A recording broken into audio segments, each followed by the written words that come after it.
اگر گرو کرنا ہے تو ظاہر اب تو ایکسپورٹرز کو بھی بڑی پرابلم آ رہی ہے. آپ نے اس وقت امپورٹس کو جس طریقے سے کرٹیل کیا ہے, آپ اس میں کامیاب ضرور ہوئے ہیں, اسٹیبلائزیشن میں بھی کامیاب ہوئے ہیں, مگر یہ پرمننٹ تو نہیں لگتا, یہ سسٹینیبل نہیں لگتا.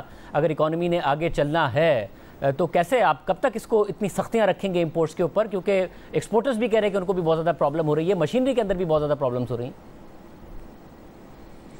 بالکل یہ بات آپ کی درست ہے, اور اس مشینری کے پرابلمز کے لیے میں نے محرم کے دوران میں بھی کافی میٹنگز کری ہیں پورے پاکستان سے لوگوں کے ساتھ, اور ایک کمیٹی میں نے بنائی ہے ہمارے صالح فاروقی صاحب کامرس سیکٹری کے نگرانی میں, جس کے اندر اسٹیٹ بینک کے ایک ڈپٹی گورنر بھی شامل ہیں, انڈسٹریز کے سیکٹریز بھی شامل ہیں, اور پورے پاکستان کے آرگنائزیشنز کے چیمبرز اور فیڈریشن اور دوسری دیگر ٹریڈ آرگنائزیشن ہیں, ایپٹما وہی, پریگما وہی, ان سب کے حضری والے ہوئے, سب کو شامل کیا ہے. اور 2 دن سے حکومت کے افسران آپس میں میٹنگ کر رہے ہیں. کل صبح ایک مرتبہ پھر وہ لوگ میٹنگ کریں گے, دوپہر کو وہ بزنس مینوں سے میٹنگ کریں گے اور ایک لائے عمل پکا کر لیں گے, ایک طریقہ کار کر لیں گے. اور یہ بات صحیح ہے کہ ایکسپورٹرز کو تھوڑی سی مشکل ہو رہی ہے, لیکن جیسے جیسے ہم کو پتہ چل رہی ہے ہم ایکسپورٹرز کی مشکل کو ختم کر رہے ہیں. ریلی ہم نے یہ, میں آپ کو بتاتا چلوں کہ 20% پاکستان کا امپورٹ ہے, اس کے اوپر ہم نے تھوڑی سی ریسٹرکشنز رکھی ہیں. 80% کو ہم کچھ نہیں بول رہے, آئل کو, کھانے پینے کو, را مٹیریلز کو ہم کچھ بھی نہیں بول رہے. جو تھوڑی بہت چیزوں کو ہم نے بالکل وہ ذرا سا کیا ہے, اور میری امید ہے کہ میں سمجھتا ہوں کہ اس میں لوگوں کو تکلیف ہو رہی ہے, لیکن اگر ہم نے تھوڑا سبسٹینشل امپروومنٹ کرنی ہے تو یہ کرنا پڑے گا. اور میری امید ہے انشاءاللہ تعالی کہ یہ ہم فوراً جو ہے وہ اس کو سسٹم سے نکل جائیں گے, اور ہمارا ایکسپورٹ جو ہے وہ تھوڑا سا بڑھ جائے گا اور امپورٹ تھوڑا سا کم ہو کے لیول ہو جائے گا. مگر مسٹر اسماعیل صاحب, بالکل آخر میں مجھے بتائے گا کہ جو پاکستان کے حالات ہیں, ان حالات سے نکلنے کے لیے بہت زیادہ ضروری ہے کہ ایک ایسا فائنانس منسٹر ہو جو پاپولسٹ نہ ہو, جو کہ آپ نہیں ہیں, مگر جماعت کے لیے اور پوری حکومت کے لیے بھی بڑا لازمی ہے کہ وہ پھر پاپولسٹ ڈیسیشنز کی طرف نہ جائے, پاپولسٹ کرٹیسزم کی طرف نہ جائے.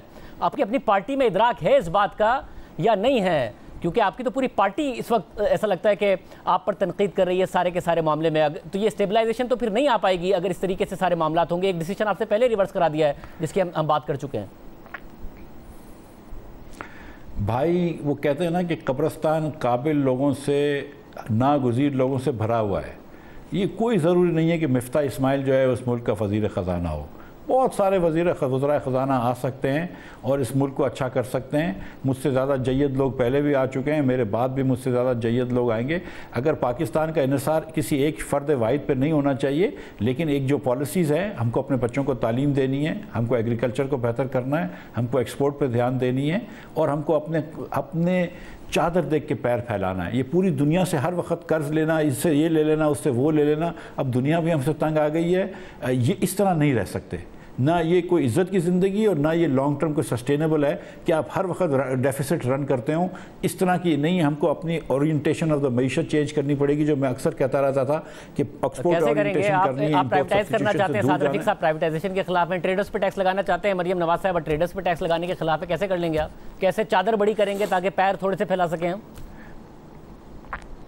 بھائی پہلے تو جتنی چادر ہے اس کے اندر پیر سکھاڑ رہا ہوں, سمیٹ رہا ہوں, اس کے بعد چادر بھی پھیلائیں گے. دیکھیں میں آپ کو ایک بات بتاؤں کہ ایسی بات نہیں ہے, سب لوگ ایک دوسرے کو ہم سپورٹ کرتے ہیں. کبھی کبھی ڈفرینس آف اوپینین ہوتا ہے. سعد از a brother, Maryam is a sister, وہ ہم تھوڑا کریں گے. اور یہ دیکھیں کہ یہ this is not personally about me. یہ فیصلے جو ہوتے ہیں وہ شہباز شریف صاحب کرتے ہیں. قطر کے اندر اگر بلوکی نہیں بیچ رہے اور حویلی نہیں بیچ رہے تو اس میں میری بھی رائے شامل تھی کہ سر رک جائیے کچھ عرصے تک, لیکن شہباز شریف کا بہرحال فیصلہ تھا, میرا فیصلہ نہیں تھا.